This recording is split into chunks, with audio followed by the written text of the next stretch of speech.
Hello दोस्तों, welcome back to my YouTube channel. तो दोस्तों, आज की वीडियो में देखेंगे हिस्ट्री से संबंधित टॉप 20 जी के जो अक्सर एसएससी के एग्ज़ाम में पूछा जाता है, या फिर दोस्तों कोई सा भी गवर्नमेंट एग्ज़ाम हो सभी में पूछा जाता है और आने वाले किसी भी एग्ज़ाम में पूछा जा सकता है। इसलिए दोस्तों, अगर वीडियो पसंद आए तो चैनल को लाइक और सब्सक्राइब जरूर करेंगे। और हाँ दोस्तों, आप जितने भी क्वेश्चन का आंसर जानते होंगे उसका जवाब आप कमेंट बॉक्स में दे सकते हैं। तो दोस्तों चलिए शुरू करते हैं। आपका पहला सवाल है, किताबुल हिंद पुस्तक किसके द्वारा लिखी गई थी? राइट आंसर है ऑप्शन सी, अल-बरूनी। दोस्तों अगर डिटेल में देखें तो अल-बरूनी भारत और इसकी ब्राह्मणवादी परंपरा का अध्ययन करने वाला पहला मुस्लिम विद्वान था।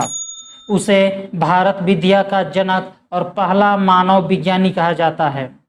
अल-बरूनी ने अपनी पुस्तक किताबुल हिंद में पवित्र स्थानों पर टंकियों और जलाशयों के निर्माण में भारतीयों की दक्षता की बहुत उच्च स्तर की सराहना की है। नेताजी सुभाष चंद्र बोस ने 1943 में आज़ाद भारत की सरकार के गठन की घोषणा कहाँ पर की थी? तो आंसर हो जाएगा ऑप्शन बी, सिंगापुर।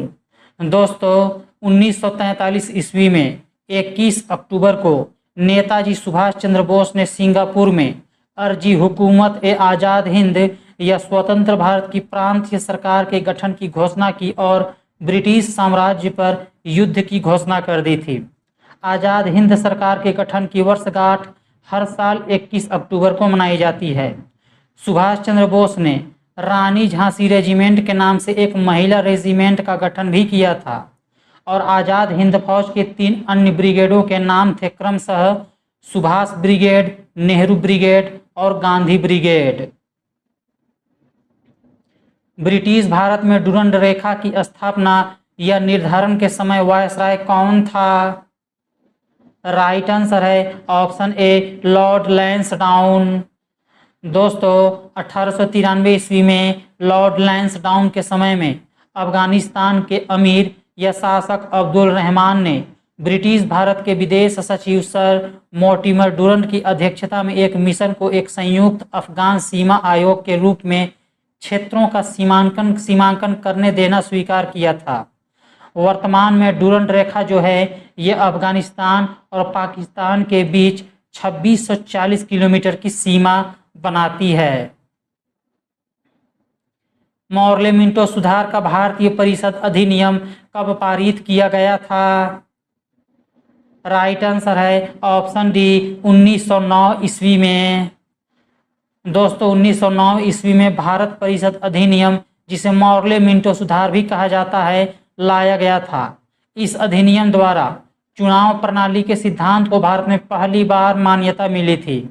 इस अधिनियम द्वारा मुसलमानों को प्रतिनिधित्व के मामले में विशेष रियायतें दी गई थी, यथा मुसलमानों को केंद्रीय एवं प्रांतीय विधान परिषद में जनसंख्या के रेशियो में अधिक प्रतिनिधि भेजने का अधिकार दिया गया तथा मुस्लिम मतदाताओं के लिए आय की योग्यता को भी हिंदुओं की तुलना में कम रखा गया था। गोपद ब्राह्मण किससे संबंधित है? राइट आंसर है ऑप्शन बी, अथर्ववेद। दोस्तों प्राचीन काल में वेद 4 तरह के होते थे, ऋग्वेद, यजुर्वेद, सामवेद और अथर्ववेद, जिनमें से ये जो अथर्ववेद है ये गोपद ब्राह्मण से रिलेटेड है। वाकाटक साम्राज्य की रानी राज प्रतिनिधि प्रभावती गुप्त कुबेर नागा और इनमें से किसकी पुत्री थी? तो राइट आंसर है ऑप्शन सी, चंद्रगुप्त सेकेंड। दोस्तों प्रभावती गुप्त चंद्रगुप्त द्वितीय और कुबेर नागा की पुत्री थी। प्रभावती गुप्त का विवाह वाकाटक वंश के रुद्रसेन द्वितीय से किया गया था। किसके शासनकाल में तैमूर ने भारत पर आक्रमण किया था? राइट आंसर है ऑप्शन सी, महमूद शाह तुगलक। कालिका पुराण किस धर्म से संबंधित है? राइट आंसर है ऑप्शन सी, शक्तिवाद। दोस्तों अगर डिटेल में देखें तो शक्ति पुराण में कालिका पुराण 18 लघु पुराणों में से एक है। यह कामाख्या देवी की महिमा का बखान करता है। शक्तिवाद जो है ये एक हिंदू संप्रदाय है जो शक्ति या देवी की पूजा पर केंद्रित होती है। यह पश्चिम बंगाल और असम जैसे पूर्वोत्तर भारत में अधिक प्रचलित है, जहां पर वे दुर्गा पूजा मनाते हैं। विपाशा किस नदी का संस्कृत नाम है? राइट आंसर है ऑप्शन ए ब्यास नदी। दोस्तों, ब्यास सिंधु नदी प्रणाली का एक हिस्सा है और सिंधु नदी की सहायक नदियों में से एक है। ब्यास नदी पीर पंजाल श्रेणी के दक्षिणी छोर पर रोहतांग दर्रे के पास से निकलती है और यह 460 किलोमीटर है और भारतीय क्षेत्र में बहती है। 1857 के विद्रोह के दौरान विद्रोहियों ने किसे अवध के राजा का ताज पहनाया था? राइट आंसर है ऑप्शन डी बिरजीश कद्र। दोस्तों, बिरजीश कद्र बेगम हजरत महल और नवाब वाजिद अली शाह के पुत्र थे, जिन्होंने हिंदू और मुस्लिम दोनों को समान अवसर प्रदान किए थे। 1916 में साउथ इंडिया पीपल्स एसोसिएशन का नाम बदलकर क्या कर दिया गया था? राइट आंसर है ऑप्शन ए जस्टिस पार्टी। दोस्तों, अगर डिटेल में देखें तो सर पी थियागरोया चेट्टी और डॉक्टर टी.एम. नायर के लीडरशिप में साउथ इंडियन पीपल्स एसोसिएशन द्वारा एक राजनीतिक दल का आयोजन किया गया था और इसे साउथ इंडियन लिबरल फेडरेशन का नाम दिया गया था। यह बाद में अंग्रेजी दैनिक न्याय के बाद लोकप्रिय रूप से जस्टिस पार्टी के रूप में जाना जाने लगा था, जिसे पार्टी ने प्रकाशित किया था। फेडरेशन का गठन अक्टूबर 1917 में किया गया था। निम्नलिखित में से कौन सा भारतीय राज्य अंग्रेजों के लिए दुधारू गाय था? राइट आंसर है ऑप्शन सी अवध। हिंदू विधवा पुनर्विवाह अधिनियम किसके द्वारा पारित किया गया था? राइट आंसर है ऑप्शन सी लॉर्ड कैनिंग। दोस्तों, हिंदू विधवा पुनर्विवाह अधिनियम इनमें से लॉर्ड कैनिंग के द्वारा पास किया गया था। और अगर डिटेल में देखें तो हिंदू विधवा पुनर्विवाह अधिनियम जो 1856 का था, उसने 16 जुलाई 1856 को हिंदू विधवाओं के पुनर्विवाह को वैध कर दिया था। यह अधिनियम 26 जुलाई 1856 को अधिनियमित किया गया था। इस विधवा पुनर्विवाह अधिनियम 1856 के कार्यान्वयन के समय लॉर्ड कैनिंग भारत के गवर्नर जनरल थे। इस अधिनियम का मसौदा लॉर्ड डलहौजी ने तैयार किया था और विधवा पुनर्विवाह अधिनियम ईश्वर चंद्र विद्यासागर के प्रयासों से बनाया गया था।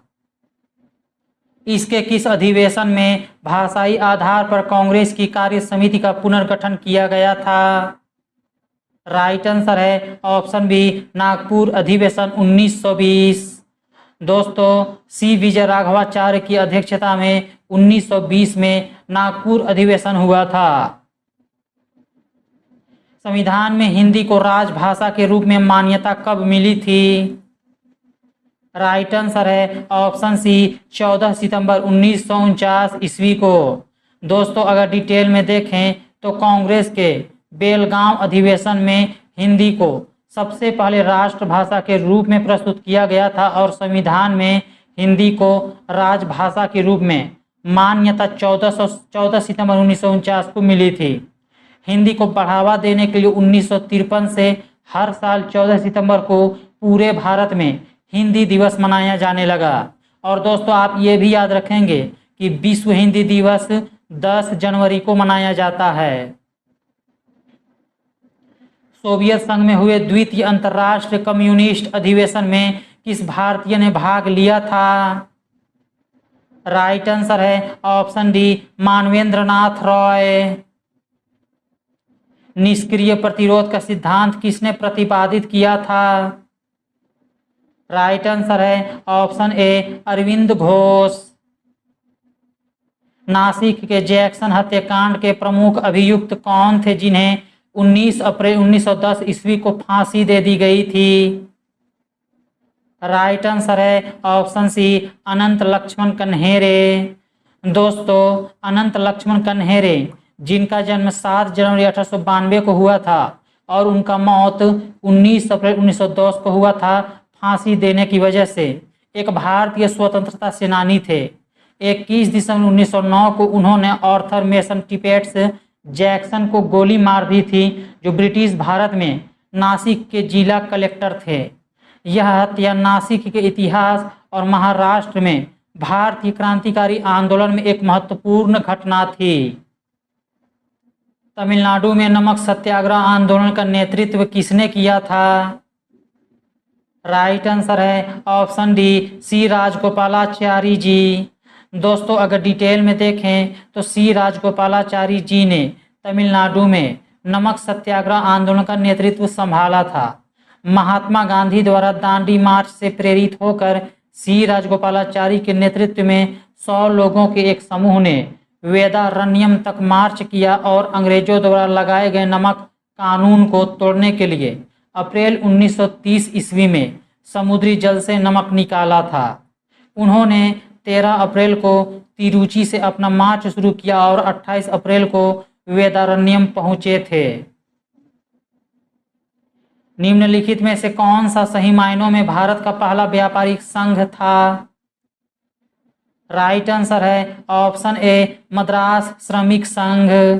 दोस्तों अगर डिटेल में देखें तो भारत का पहला श्रमिक संघ तब शुरू हुआ था जब बकिंघम और कर्नाटक मिल के श्रमिकों ने अप्रैल 1918 में मद्रास श्रमिक संघ का गठन किया था। इस ऐतिहासिक घटना को डी वीर राघवन ने अपनी मौलिक पुस्तक making of the Madras working class में सावधानी पूर्वक प्रलेखित किया है। दोस्तों आज की वीडियो यहीं पर ख़त्म होती है। उम्मीद है आपको वीडियो पसंद आई होगी। अगर वीडियो पसंद आई है तो चैनल को लाइक और सब्सक्राइब जरूर करेंगे। मिलते हैं दोस्तों नेक्स्ट वीडियो में, तब तक के लिए गुड।